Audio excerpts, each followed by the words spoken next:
저는 왜 개인 사업자로 개인으로 입찰을 했었을까? 이유가 뭘까요? 얼마 차이예요? 3억 5천 차이예요. 당연히 제 결정은 개인 사업자로 산다가 되는 겁니다. 네, 안녕하세요. 부자사장연구소 소장 이경입니다. 오늘은 저희가 얼마 전에 참가했었던 경매물건 용산에 있는 5층짜리 꼬마 빌딩 그 결과가 어떻게 됐는지 말씀드리려고 합니다. 근데 결과가 어떻게 됐는지도 중요하지만 그거보다 이 사례를 통해서 저도 배우고 우리 대표님들도 배우실 수 있는 시간이 됐으면 좋겠습니다. 자, 우선 경매 후기부터 남기도록 하겠습니다. 결과적으로는 저희는 떨어졌어요.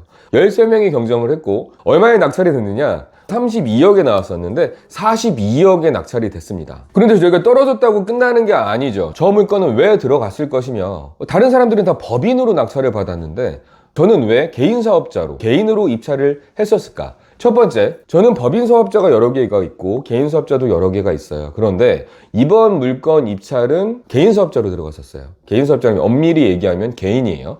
결론은 어차피 정해졌어요. 결론은 왜 그래요? 돈 때문에 그래요. 돈은 뭐가 있죠? 세금과 자금. 첫 번째 이유는 세금이에요. 우리 사장님들 왜 하필이면 꼭 벨트나 시계나 안경이나 고급 제품을 살 때 해외 여행 가실 때 사세요? 근데 공항에선 비과세 되시니까 거기서 싸니까 사시는 거잖아요. 마찬가지예요. 저도 이 개인 사업자는 세금을 할인해 주니까 개인 사업자로 사야 되겠구나라고 결정을 하고 개인 사업자로 진행을 한 겁니다. 제 개인 사업자는 벤처 인증이 획득되어 있는 벤처 기업이에요. 그렇다면 어떻게 되죠? 제가 이 물건을 낙찰 받았을 때 40억에 낙찰 받았다고 해볼게요. 40억에 낙찰을 받으면 취득세가 4.6%, 간단하게 계산하기 위해서 5%라고 해보겠습니다. 그럼 40억에 5%면 얼마죠? 취득세가 5%, 2억이 나와요. 자, 그러면 제가 똑같은 물건을 사는데 제가 들어가는 돈이 물건값 40억에 세금 2억을 내면 42억이 돼야 되는데 벤처기업 인증이 있는 제 개인 사업자가 이 물건을 낙찰을 받으면 어떻게 되죠? 제가 벤처기업 인증이 있음으로 인해서 취득세 얼마가 나오는지 아세요? 네, 그 중에서 4분의 1, 5천만 원이 나오는 겁니다. 40억 5천인 거예요. 그러면 저는 40억 5천이면 살 수 있는 걸 42억에 사야 될까요? 1억 5천 차이예요? 1억 5천 차이가 작은 차이인가요? 큰 차이인가요? 더 무서운 거 말씀드려볼까요? 제가 만약에 5년 미만의 제 법인을 가지고 이 물건을 낙찰받으면 5%가 아니고요. 9.4%예요. 40억에 낙찰 받으면 9.4%도 계산하기 쉽게 10%라고 해볼게요.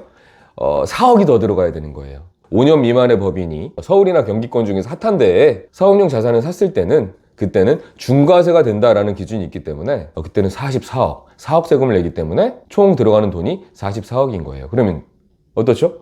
제 입장에서는 벤처기업도 없고 업력도 짧은 이 법인 가지고 이 물건을 사서 44억에 사는 게 나을까요? 아니면 벤처기업도 있고 세금도 중과세가 아닌 이 개인 사업자를 가지고 사서 40억 5천만 원을 사는 게 나을까요? 얼마 차이예요? 3억 5천 차이예요. 당연히 제 결정은 개인 사업자로 산다가 되는 겁니다. 왜? 부동산을 살 때 이 정도의 세금 차이가 난다고 하면 어마어마한 차이가 있기 때문에 그렇습니다. 그리고 중요한 게 뭐냐면 제가 지금까지 컨설팅 굉장히 많이 하지만 그 일이 빠그러지거나 진행이 안 되는 이유는 대부분은 1억, 2억 때문에 이 물건이 진행이 되느냐 안 되느냐가 결정되지 20억, 30억, 40억 차이가 나기 때문에 물건이 진행이 안 된다는 경우는 거의 못 봤어요.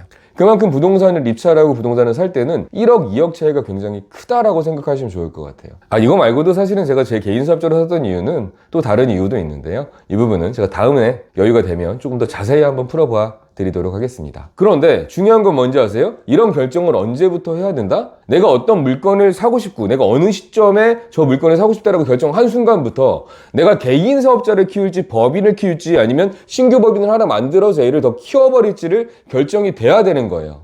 어떤 건물을 사고 싶어 하고 그 건물을 사기 위해서 사업은 어떻게 세팅을 해야 되고 이 세팅을 했을 때 내가 어떤 결과가 있을지에 대해서 로드맵을 쭉 그려놓고 저희는 사업을 진행을 해야 되는데 실상 이런 부분에 대해서 대표님들이 생각 못 하시고 넘어가실 때가 너무 많은 것 같아요. 저희 멤버십 고객들, 관리 고객분들에게는 저희가 이런 것들을 일일이 다 대응을 해주고 있기 때문에 그래도 진행하시는데 조금 더 여유 있게 진행이 되신단 말이에요. 그런데 저희가 요즘에 유튜브를 통해서도 상당히 원업 많이 들어오고 하다 보니까 이런 멤버십 말고 저희 회사에 다른 상품은 없는지라는 문의가 많이 들어와서 강의를 준비했습니다.